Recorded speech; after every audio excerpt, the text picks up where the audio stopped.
That was as fans, then we need to. We can't break the code. Do our right? part. Yeah. Do we have enough purple and gold to last? We're gonna go just shopping gonna at the swap same dresses. time.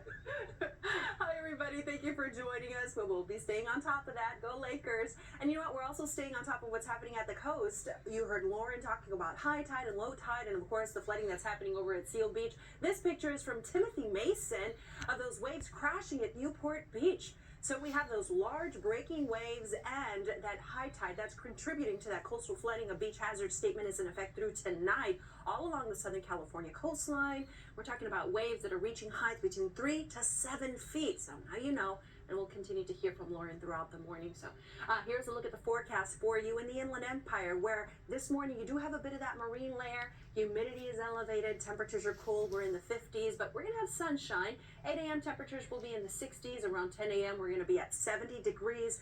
The forecast around noon, 78. Then here we are during the early afternoon with temperatures in the 80s, sunny skies, a little hazy, and look at the humidity at the bottom of the screen. It's going to be elevated. So it'll feel sticky throughout the day. It's that same humidity that's contributing to that chance for storms in the mountains. So let's take a closer look at the numbers. It's going to be a hot day in the deserts. Numbers there are going to be in the 90s, 70s in the mountains, and in Big Bear, especially in the San Bernardino Mountains, is where we have that chance for some thunderstorms developing. Storms that could contain some dangerous lightning, some strong winds, some small hail.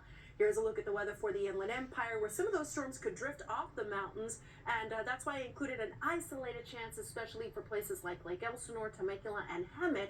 We'll have some sunnier skies and drier conditions north of there. Over in Orange County, 60s at the coast, 70s inland with skies gradually clearing. Here's the weather for Ventura County. Again, cooler at the coast where those clouds are going to be stubborn. And here's a look at your day in LA. Temperatures inland in the mid 70s and low 80s.